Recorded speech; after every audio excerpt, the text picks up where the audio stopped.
Hello दोस्तों, आप सभी का हमारे यूट्यूब चैनल डी के पाठशाला में स्वागत है। तो दोस्तों, जैसे कि आपने थंबनेल देख ही लिया होगा, आज की वीडियो में बात करने वाले हैं जो आपका एग्जाम होने वाला है यूपी आरओ का 5 दिसंबर को। उसमें दोस्तों लगभग आपकी इस मान चलो मोटा मोटा देखा जाए 35 दिन का समय लगभग आपका बचा हुआ है। तो इन 35 दिनों में हम ज्योग्राफी की तैयारी कैसे करें, यानी कि भारत एवं विश्व का भूगोल, उसकी तैयारी कैसे करें, कौन सी बुक पढ़ें, और साथ ही दोस्तों कितने क्वेश्चन आपके एग्जाम में पूछे जाते हैं, सारा इस वीडियो में देखेंगे। और जितने भी आपके इंपॉर्टेंट टॉपिक हैं वो सब इसमें कवर करेंगे कि यानी कम से कम आपको इतना तो पढ़ना चाहिए। तो चलिए शुरू करते हैं आज का वीडियो। तो दोस्तों, ये महत्वपूर्ण आपके टॉपिक है जो आपको 100% तैयार करने चाहिए, ठीक है। क्योंकि दोस्तों सिलेबस बहुत ज़्यादा है आपका ज्योग्राफी का, और इतना आपके पास टाइम नहीं कि आप पूरा कुछ पढ़ पाओ। ये मतलब ज्योग्राफी से लगभग आपके 20 से 25 क्वेश्चन तो दोस्तों कम से कम आपके पूछे जाते हैं। और अगर आपके 25 क्वेश्चन एग्जाम में आते हैं तो जो टॉपिक मैंने आपको बताएं, अगर आपने केवल इतना कर लिया तो समझ लो आपके 18-20 क्वेश्चन तो कम से कम आप करके आओगे एग्जाम में। तो देखिए, चलिए शुरू करते हैं फिर। पहला टॉपिक दोस्तों आपका भारत की भौगोलिक स्थिति। इसमें दोस्तों तो क्या क्या आएगा, जैसे भारत की जलीय सीमा किस देश से लगती है, स्थलीय सीमा किस देश से लगती है, ठीक है। भारत का भौगोलिक आकार कितना है, स्थलीय तटीय सीमा की रेखा की लंबाई कितनी है, ये सब चीज़ यहाँ पे आपकी आती हैं। और अगर आपके पास कोई बुक होगी, अगर उसमें खोलोगे तो सबसे पहला पेज आपको ये मिलेगा, ठीक है, भारत के भूगोल में। फिर है दोस्तों आपके भारत की भूगर्भिक संरचना, ठीक है, जिसमें आपका दक्षिण का प्रायद्वीप पठार आ जाता है, आपका उत्तर भारत का विशाल पर्वतमाला। फिर है दोस्तों आपका भारत का भौतिक स्वरूप, ये भी दोस्तों इंपॉर्टेंट है, यहाँ से भी आपका क्वेश्चन बनता है। इसमें दोस्तों आपके दर्रे, भारत के प्रमुख दर्रे भी शामिल हो जाते हैं इसमें आपके, और साथ ही पूर्वी घाट हो गया, पश्चिमी घाट, ठीक है, द्वीप समूह आपका अंडमान निकोबार, बंगाली खाड़ी, ये सब चीज़ यहाँ पे आपके आ जाती हैं। तो ये आपको अच्छे से करना है। उत्तर का विशाल मैदान हो गया, ठीक है। फिर है दोस्तों अवपातन, जो कि आपका वेरी वेरी इंपॉर्टेंट है, क्योंकि दोस्तों एक क्वेश्चन तो कम 100% आपको कम से कम मिलेगा, और ज़्यादा हो सकते हैं। यानी दोस्तों आप किसी भी एग्जाम की तैयारी कर रहे हो, या यूपी पीसीएस हो, यूपीएससी हो, चाहे यूपी आरओ हो, वहाँ पर कम से कम एक क्वेश्चन तो आपको अवपातन से मिलता ही मिलता है। तो ये आपको अच्छे से करना है कवर। फिर है दोस्तों आपके भारत की प्रमुख झीलें, यहाँ से भी आपको क्वेश्चन एग्जाम बन सकता है। कि जैसे अभी यूपी पीसीएस का एग्जाम हुआ, देखिए वहाँ पे आपके 2 क्वेश्चन पूछे गए हैं झीलों से, कि खारे पानी की सबसे बड़ी झील कौन सी भारत की, ठीक है, सबसे बड़ी लैगून झील कौन सी है, ये सब चीज़ आपकी पूछी जाती है। मीठे पानी सबसे बड़ी झील कौन सी है, कौन सी झील आपके कौन से राज्य में स्थित है और किस लिए फेमस है। और जलप्रपात से क्वेश्चन बन सकता है आपका, जैसे सबसे ऊंचा जलप्रपात कौन सा भारत का। अगर जो इसको पढ़ोगे मतलब 10 मिनट में आपका पूरा टॉपिक इसमें कवर हो जाएगा, 10 मिनट में ये, 10-15 मिनट में आपका ये। तो बहुत ही छोटे छोटे टॉपिक हैं आपके। साथ ही नदियों किनारे स्थित प्रमुख नगर, कि कौन सा नगर आपका, जैसे आपका उज्जैन है, कि उज्जैन आपके कौन सी नदी किनारे बसा हुआ है, ठीक है। लखनऊ आपकी कौन सी नदी किनारे स्थित है, ये सब चीज़ आपको पढ़नी है। ये चीज़ दोस्तों आपको लूसेंट पढ़ने बैठे हो तो उसमें भी आपको मिल जाएंगी, लूसेंट बुक में भी, लूसेंट जीके में भी। फिर है दोस्तों भारत की मिट्टियाँ, कि कौन सी फसल के लिए कौन सी मिट्टी आपकी उपयुक्त होती है। फिर है दोस्तों बहुउद्देशीय नदी घाटी परियोजना, ये भी आपका बहुत इंपॉर्टेंट है, क्योंकि कौन सी आपकी परियोजना जो आपके किस नदी पर स्थित है, और साथ में कौन से राज्य से उसको लाभ प्राप्त होता है, कौन कौन से राज्य को, ठीक है। फिर दोस्तों कृषि, यहाँ पर दोस्तों क्या पढ़ना है आपको, जैसे रबी की फसल हो गई, जायद की, खरीफ की। क्योंकि दोस्तों पता होगा जो आपका एग्जाम होता है यूपी आरओ का, उसमें आपका एग्रीकल्चर टॉपिक जो आपका अलग से डिफाइन किया हुआ है, जहाँ पे आपके 4-5 क्वेश्चन आपके एग्रीकल्चर से ही एग्जाम में पूछे जाते हैं। तो इसको अच्छे से फोकस करना। साथ ही देखो जितनी फसलें आपकी, ठीक है, बागबानी फसल हो गई आपकी, ठीक है, फूल हो गए, इन सब से क्वेश्चन आपके बनते हैं कि इसके उत्पादन में शीर्ष राज्य कौन सा है, या फिर टॉप 3 राज्य पूछ सकता है, क्योंकि आपका बड़ा एग्जाम है। तो यहाँ पे शीर्ष राज्य कौन सा, टॉप 3 राज्य कौन सा, साथ में भारत की रैंक या साथ में यूपी की रैंकिंग क्या है इसमें आपकी, ठीक है। फिर दोस्तों पशु संसाधन, जैसे पूछ लेगा आपकी भेड़ों की संख्या सबसे ज़्यादा कौन से राज्य में है, ठीक है, बकरी की संख्या सबसे ज़्यादा कौन से राज्य में, आपका कितने पशु हैं टोटल मिला के भारत में। ये सब चीज़ यहाँ से बन सकती हैं आपकी। और दोस्तों ये 3 टॉपिक आपके वेरी इंपॉर्टेंट हैं, यहाँ से कम आपको 2 से 3 क्वेश्चन कम से कम देखने को मिलेंगे, ठीक है। भारत के खनिज संसाधन, यानी कौन से खनिज के उत्पादन में शीर्ष राज्य पूछ सकता है, टॉप 3 आपको याद रखना है, टॉप 3 स्टेट।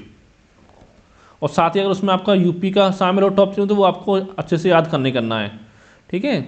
और साथ में भारत के ऊर्जा संसाधन, कि पेट्रोल आपका कोयला हो गया, इनके उत्पादन में शीर्ष राज्य कौन सा है, ठीक है। ये सब चीज़ आपके यहाँ से बनेंगी, कि कौन सा आपका गैर नवीनीकरणीय ऊर्जा है और कौन सा आपका नवीनीकरणीय ऊर्जा है। और साथ में भारत के उद्योग।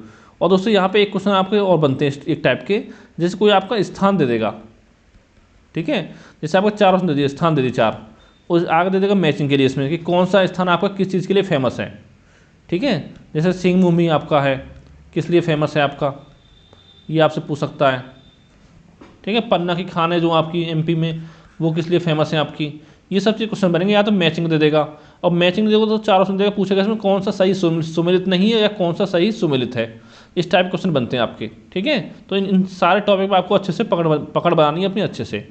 और फिर दोस्तों भारत में परिवहन, यहाँ से क्वेश्चन आपका बन सकता है। ठीक है, और साथ ही अगर क्वेश्चन बनेगा यहाँ से तो दोस्तों आपको जो करंट से जोड़ के बनेगा, इस चीज़ आपको ध्यान रखनी होगी। फिर है भारत की जनजातियाँ। दोस्तों यहाँ से आपके क्वेश्चन बनने का चांस रहता है, चाहे तो भारत की जनजाति पूछे, चाहे आपसे पूछे विश्व की जनजाति। ठीक है, यहाँ पे मेनली आपका मैचिंग के लिए पूछता है।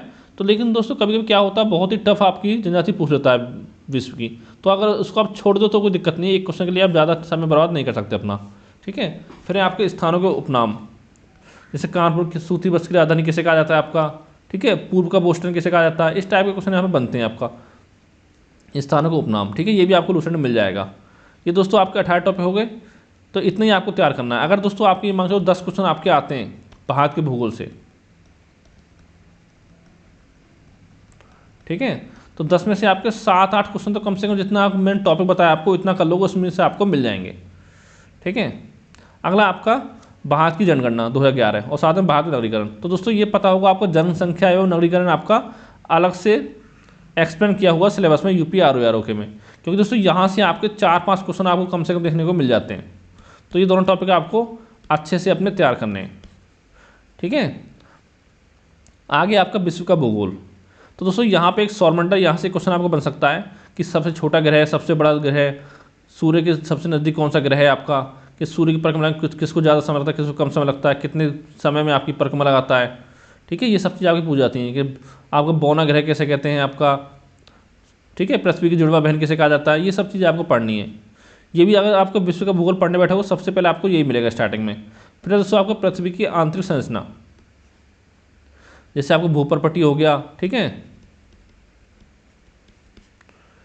और आपको कोर हो गया, ये सब चीज़ यहाँ से बनती है। यहाँ से बहुत छोटा टॉपिक है, आपको 10 मिनट तैयार हो जाएगा। ठीक है, इसको पढ़ सकते हो। साथ में आपका कि भूपर्पटी में आपका सबसे ज़्यादा तत्व कौन सा पाया जाता है सर्वाधिक मात्रा में, टॉप 3 आपको याद रखने हैं। चट्टानें हो गई आपकी, आग्नेय चट्टानें हो गई, ठीक है, कायनिक चट्टानें, कि कौन चट्टान में आपका कोयला सबसे ज़्यादा पाया जाता है। फिर दोस्तों विश्व के ज्वालामुखी, यहाँ पर तो जरूर पढ़ना आपका। एक चीज़ ध्यान रखिए दोस्तों, आप 2021 में आपके बहुत सारे ज्वालामुखी ऐसे हैं जिनमें आपका विस्फोट हुआ है, तो वो तो आपको याद रखने हैं। और जो भी आपके इंपॉर्टेंट है, तो ये मान चलो आपको ज़्यादा नहीं 10 से 15 आपको इंपॉर्टेंट पढ़ने हैं आपको। ठीक है, जो भी ज्वालामुखी आपके, जहाँ से क्वेश्चन आपके 12 बनते हैं। महाद्वीप से क्वेश्चन बन सकता है। और देखिए दोस्तों, ये टॉपिक जो आपके ज्वालामुखी, महाद्वीप, पर्वत श्रेणियाँ, पठार, घास के मैदान, मरुस्थल, द्वीप, जलसंधियाँ, नदियाँ, जलसंधियाँ तक, ये दोस्तों आपके इंपॉर्टेंट टॉपिक हैं। ये आपके जो टॉपिक हैं 6 2 8 टॉपिक, यहाँ से मान लो 3 से 4 क्वेश्चन आपके एग्जाम में आपको मिल सकते हैं। तो ये दोस्तों ये सब टॉपिक जो रटने वाले हैं, इनको क्या करें, जब पढ़ाई करते हो तो इनको एक कागज़ पे लिख के आप अपनी दीवार पर चिपका लें। ठीक है, उससे क्या होगा, डेली आप रिविजन करते हो तो ज़्यादा आपको आसानी होगी। या आप इनको मैप के थ्रू पढ़ सकते हो। मैप के थ्रू पढ़ोगे दोस्तों तो आपको याद रखने में ज़्यादा परेशानी नहीं होगी, जल्दी याद हो जाते हैं। जैसे द्वीप है दोस्तों, द्वीप के क्वेश्चन लास्ट ईयर दोस्तों आपका आया था कि जापान के 4 द्वीप दिए हुए थे, कि इनका क्रम लगाओ पूर्व से पश्चिम इस तरह से। ठीक है, ऐसे ही आपको पीछे से हुआ, उसमें पूछा गया, उसमें आपके इंडोनेशिया के द्वीप दिए हुए हैं। तो इस तरह से दोस्तों आपको याद रखने हैं। अगर आप मैप से याद रखोगे तो आपको जल्दी याद हो जाएंगे। और नदियाँ से क्वेश्चन बन सकता है आपका। ठीक है, कौन सी नदी आपके कौन से देश में बहती है और किस लिए फेमस है, कौन सी, जैसे भूमध्य रेखा को 2 बार कौन सी नदी काटती है आपकी। ठीक है, अगला आपका कि नदियों के किनारे स्थित प्रमुख नगर, ये पूछ सकता है कि विश्व के जो महत्वपूर्ण नगर हैं आपके कौन से नदी किनारे आपके स्थित हैं। झीलें हो गई विश्व की, वायुमंडल संरचना हो गई आपकी, कि जैसे ओजोन परत आपकी कौन से मंडल में पाई जाती है। ठीक है, और वायुयान उड़ाने के लिए कौन सी परत आपकी सबसे अच्छी होती है, किस परत में आपके वायुयान उड़ाए जाते हैं। तो ये सब क्वेश्चन यहाँ से बनते हैं। और दोस्तों अगला आपका कृषि, यहाँ पे क्या पढ़ना है, जैसे फसल वगैरह आपके हो गए, कि फसल के उत्पादन और साथ ही आपका क्षेत्रफल में, कुल क्षेत्र में। ठीक है, शीर्ष देश कौन सा है दोस्तों, कम से कम आपको शीर्ष देश याद रखना है, टॉप का देश, और साथ में आपका भारत की स्थिति क्या है उसमें। ठीक है, यानी भारत का कौन सा स्थान है, इतना तो कम से कम आपको याद रखना ही रखना है। और ऐसे खनिज संसाधन उद्योग, यहाँ से याद रखना है आपको कि खनिज के उत्पादन में और साथ में आपका भंडारण में, उत्पादन प्लस भंडारण में शीर्ष देश कौन सा, और साथ में भारत की रैंकिंग उसमें क्या है। यानी आपको टॉप 3 याद रखने हैं। ठीक है, और साथ में प्लस आपका भारत का कौन सा स्थान है। फिर दोस्तों आपको जनजाति, चाहो दोस्तों इसको छोड़ सकते हो, क्योंकि दोस्तों ऐसी जनजाति आपके एग्जाम पूछी जाती है कि बहुत सारे टाइप में आपको कर नहीं पाते हो उसको, ठीक है। अगर आपको टाइम मिले तो आप इसको पढ़ सकते हो जनजातियों को, नहीं मिले तो आप इसको छोड़ भी सकते हो, ठीक है। और साथ में दोस्तों यहाँ पे एक क्वेश्चन बनता है आपका उद्योग वगैरह से, कि आपको कोई स्थान दे देगा, पूछ लेगा कि स्थान आपके किसके लिए फेमस है, ठीक है। जैसे आपको भारत के भूगोल में पूछता है, ऐसे ही आपके विश्व के भूगोल से भी पूछता है, तो ये आपको अच्छे से तैयार करना है। अगला दोस्तों आपका अंतर्राष्ट्रीय सीमा रेखाएं, ठीक है, जैसे मैकमोहन रेखा आपके देशों के बीच में है आपकी, इस तरह से आपके एग्जाम में बन सकता है। और भौगोलिक उपनाम, यानी कुछ जगह दे देगा उसका नाम, जैसे टापुओं का शहर का किसे कहा जाता है भारत में, ठीक है। और जैसे पूछ लेगा सफ़ेद हाथियों की भूमि किसे कहा जाता है, हजारों झीलों का नगर किसे कहा जाता है, जैसे भारत के संदर्भ में साथ में आपका यानी भारत प्लस आपका विश्व, यहाँ पर दोनों से क्वेश्चन आपके बनते हैं। भौगोलिक उपनाम, यहाँ पर एक क्वेश्चन दोस्तों कम से मिल जाएगा आपको, भारत विश्व दोनों मिला देखा जाए तो एक क्वेश्चन आपके एग्जाम में मिल सकता है, ठीक है। कोई आपको स्थान दे देगा, पूछ लेगा कि इस स्थान को क्या कहा जाता है, ठीक है। तो दोस्तों जितने भी आपके इंपॉर्टेंट टॉपिक थे मैंने आपको सारे बता दिए। ये मतलब कम से कम दोस्तों आपको इतने टॉपिक इसमें जनगणना को शामिल कर ले जाए तो दोस्तों कम से कम आपको 25 से 30 क्वेश्चन आपको देखने को मिल जाएंगे ज्योग्राफी में, ठीक है। और अगर दोस्तों आपको 30 क्वेश्चन ज्योग्राफी में आते हैं जनगणना को मिला के, तो समझ लो जितने टॉपिक मैंने बताया आपको, इतना अगर आपने अच्छे से कर लिया तो आपके 25 क्वेश्चन तो आप कराओगे एग्जाम में। अब बात करते हैं कि आपको पढ़ना कहाँ से है। पहले दोस्तों बात करते हैं जनगणना की, जनगणना प्लस नगरीकरण। इसके दोस्तों पढ़नी है आपको परीक्षावाणी, ये आपकी अलग से एक पतली सी बुक आती है परीक्षावाणी की। और साथ में दोस्तों आपको यूपी का एग्जाम है तो आपको यूपी की जनगणना भी पढ़नी है, ठीक है। ये आपका कितना हो गया। अगर आप बात करें आपका भारत का भूगोल, भारत प्लस विश्व का भूगोल के लिए,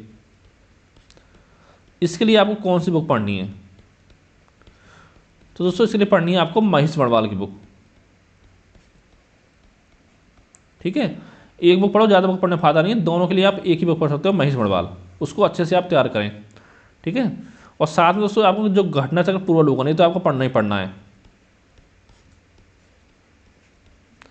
घटना चक्र पूर्वावलोकन, ठीक है। और कम से कम दोस्तों आपको 1.5 घंटे डेली पढ़ना है आपको ज्योग्राफी, ठीक है। और अगर दोस्तों अभी तक आपने कुछ नहीं पढ़ा तो दोस्तों आपका बचे हुए 1 महीने में यानी 35 दिन के ऐसा बचे हुए हैं, तो इसमें देखो दोस्तों आपकी तैयारी तो हो नहीं सकती है ROF की, फिर तो आप अगले साल ट्राई करें, ठीक है। अगर आपको थोड़ा बहुत तैयारी है, जैसे कि आपने UPSC का एग्जाम दिया और भी आपने एग्जाम दिए, यानी अगर आपकी 50% भी तैयारी इस समय है तो दोस्तों फिर बचे हुए समय में आपकी तैयारी आराम से हो सकती है 1 महीने में, ठीक है। और जितना हो सके दोस्तों आपको रिविजन ज़्यादा करना है। ऐसे नहीं दोस्तों एक बार आपने पढ़ लिया और बुक को साइड में रख दिया, ऐसा नहीं करना है, जितना हो सके आपको रिविजन ज़्यादा संख्या में करना है। तो थैंक यू फॉर वॉचिंग। और दोस्तों अगर आपको वीडियो हमारा अच्छा लगा हो तो वीडियो को लाइक करें, साथ ही चैनल को सब्सक्राइब करना ना भूलें।